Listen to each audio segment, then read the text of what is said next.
Hello and welcome to the readings of the Loremaster's compendium. Today we'll continue on part 3, covering 3 new documents. Or, well, not new, but none that I've read before. We'll be covering Lotum, the Cured City, and Lotum Doctors by Karma, and The Cult of the Silver Serpent by Laura. Now, let us begin first with Lotum, the Cured City. Lotum, is it the Cured City or something more sinister? Reader, it is fortunate that you have chosen to read this paper today. Perhaps it isn't too late. You can experience the bliss of never ever interacting with the Lotumites. Yes, the citizens of Lotum are wild, chaotic even. But perhaps a simple warning isn't enough to steer you away from the Cured City. So it is with no small amount of hesitation that I write about this accursed place. First, you might as well learn how Lotum came to be. Lotum actually used to be a small kingdom, confident in its advanced medicine, and it described itself as a kingdom that would never be attacked because of how integral it was to containing widespread plagues. During the successor wars, the kingdom was forced to pick a side, and Lotum fell into ruin, leaving only a small portion of its population left. In the following decades, the survivors managed to set up a village and continued its medical research. When Ennis started to expand its territory, the Lotumites panicked, and they moved even further away from the kingdom. This process repeated itself for 30 years until Ennis and Lotum finally met with each other and made a deal. As long as Lotum dealt with the occasional outbreak for free, Ennis wouldn't interfere with Lotum's activities, deals, or other such things, making the same deal with Aethys when it was formed. As the centuries went on, the doctors of Lotum started to broaden their studies. Soon enough, not even magical diseases could escape the long arm of medicine, and a whole division was made to deal with curses and spells. Soon enough, every doctor there was either an owl, a crow, an eagle, or a vulture, with each having their own different purposes. Now, they may seem like they're nice so far, but you've only read a tiny bit of their past. Now you will learn of their crimes and their chaotic behavior. You see, Lotum is skeptical of everything and everyone. But when the 7 colleges were formed, they did something inconceivable.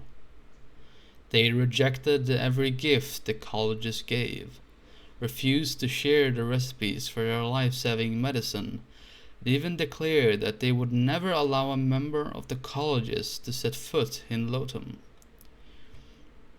Even though the colleges accepted this, Lotum did something nobody had ever thought of. While the central courtyard was still under construction, they stole the floating island it was being built on, using the chains that anchored it to drag it through the sky. They had hired criminals and cutthroats to help them, and then Lotum dragged it miles upon miles away, even crossing a river before they anchored it in the central plains. The bastards first built 5 staircases, all leading to the outer edge of the island, before building their city on it. Still, their medicine is too important, so they were only given a warning to never do that again. Personally, I feel like the criminals should have been imprisoned, but we can't always get what we want.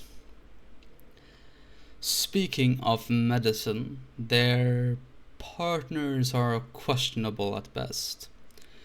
Not only do they make deals with criminals, there are rumors that they even trade with the Church of Incest that we have covered in the earlier video. A few of their doctors even live by deletion, doing gods know what there.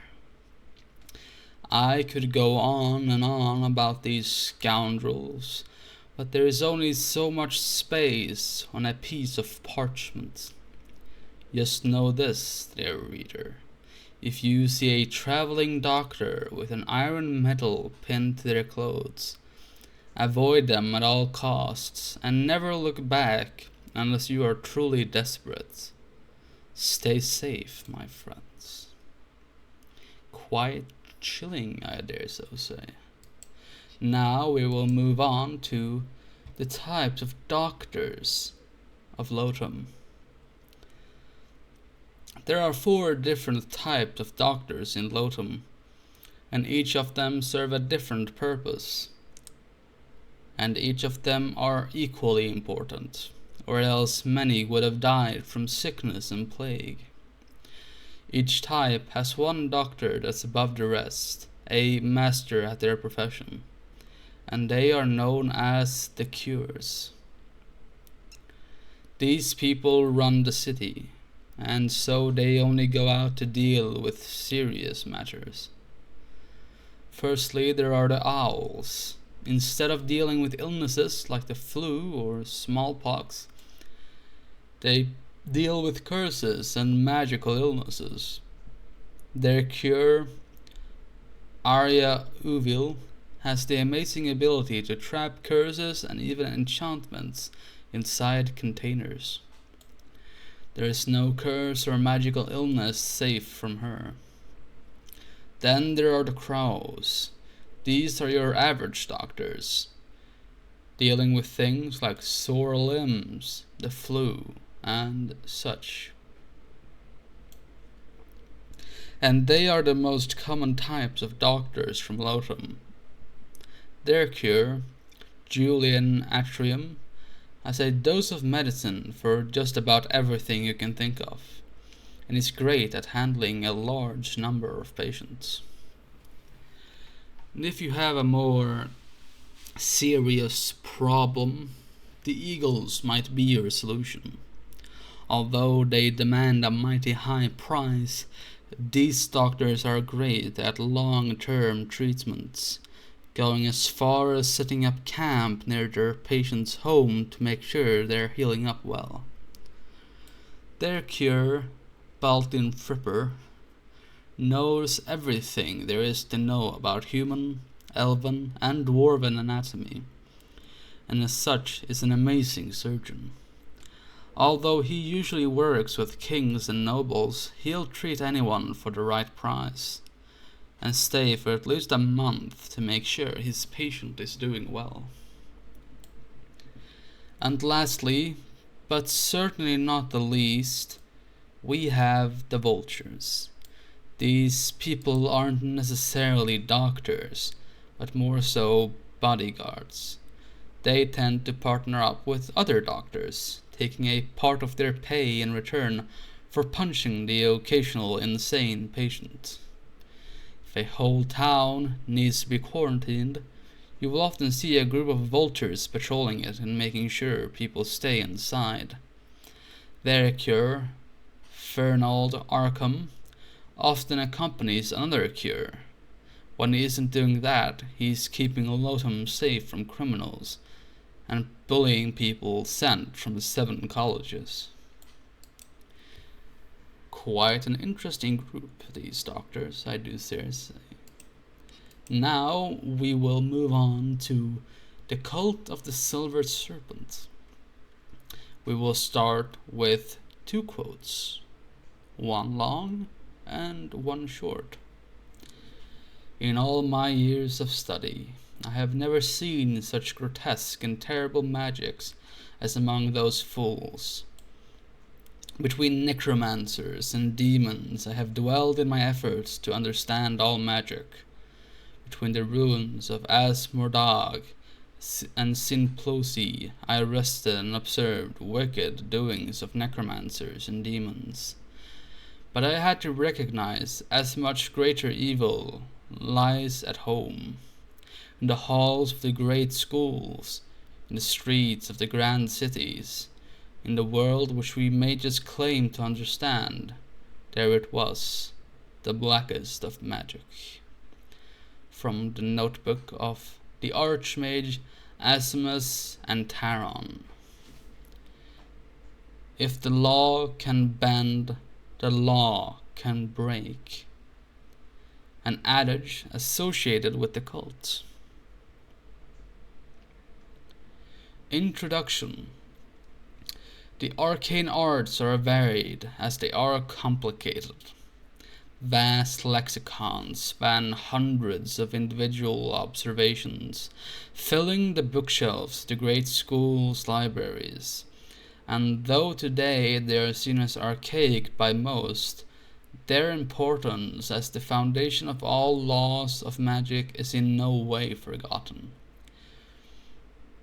It is these laws which are at the center of all formal education in the ethereal arts. They define the realm of possibilities, and their proper understanding allows for daunting displays of power. Indeed, without the discovery of these laws, magic would never have blossomed into the art it is today. Because of this, many magi believe their discovery to have ushered in the Golden Age. It is these laws that the cult of the Silver Serpent seeks to break. Perception. Very few know of the existence of the cult. Only those well informed on the inner workings of the kingdoms and magic schools in particular are aware of them at all. And among those which do, a great many keep silent. Too great is their disgust and their shame to admit their existence. On these rare occasions, where word does travel, it is in hushed voices and half-truths. Even the title of cult is proof of this. Too varied and disorganized are the serpents to ever possibly be a true cult, such as the Church of the Profane Lord. Rather, the title was given to them as a means to discredit them. Their deviation from ordinary teachings was enough to persecute them. Core beliefs. There are many different studies and approaches among the Silver Serpents. They are a loose way of thought, not a monolith. Some of them aim to break the universal laws of magic, while others attempt to deify specific disciplines. Others again seek only to test the laws and abandon the irrationality which still plagues their great schools at their heart. To a Silver Serpent, knowledge, not blind belief, should inform them, and the 7 schools have failed them. To the cult, they are rigid, moralizing structures which interested in maintaining their power and creating new court mages and advancing any field of magic. Their arbitrary prohibition of disciplines which would endanger church or state, all but confirming this in their eyes. And the insistence of teaching about the sanctity of magic, which must never be challenged, only deepening their beliefs. At the heart of their beliefs always lies the wish for innovation, for progress, and the advancement of the art. all of which marked them as heretics. Their dislike for the schools and countries, however, has led some into irrational hatred, that which only serves to worsen opinion on them. Deep are the wounds from expulsions and witch hunts. Lotum. The cured city serves as the Silver Serpent's only true meeting place, their dislike of the great schools being integral to Lotum's own identity. Despite this, they are only tolerated at best. The Serpent's ties to the schools, in good or in bad, are simply too strong, and their hunt for knowledge has put them at odds with the Doctors far too many times. This is also why they are prohibited from wearing a mask in Lotum, to easily identify them among the populace, especially for the vultures. They are said to have a special taste for snakes. Nevertheless, Lotum is one of the few places where one is even able to find a silver serpent roaming, and the city's place in allowing any sort of communication between different covens of and individual actors cannot be overstated. It is here, in Lotum, where notes are compared and theses discussed, where relics are shown and perhaps even traded. Of course, during these meetings, the birds are always watching, because the cult offers a glimpse into the world of magic that their rigorous focus on healing otherwise forbids them. And yet it is exactly this glimpse which is necessary for the owls to continue their work. For as much as the great schools wish to tell it themselves, magic does not rest. It changes, and with it the owls change as well. The members. The members of the cult are as varied as their magic. Some simply seek to practice the darker arts among those who are accepting of them, and find themselves within a coven of silver serpents. Others wish to simply break the boundaries and discover for the sake of discovery itself. Others again are drawn into the cult and their goals by the promise of impossible power. As a consequence of this, all of their actions differ greatly as well. Where some offer sacrifices to unspeakable horrors, others may simply analyze spells and test the laws to their utmost capabilities. They may hardly even think of themselves as silver serpents, and their places in life could be no more varied either. Many become teachers, both officially and in hiding, to help their students with their own aspirations the way they themselves never were. Nearly as many are drawn in by the call for adventure, and they find themselves hunting for relics and knowledge. Many follow both of the paths laid out here. Many follow neither. No small part in this also plays their innovation, or their initiation, or rather their lack thereof.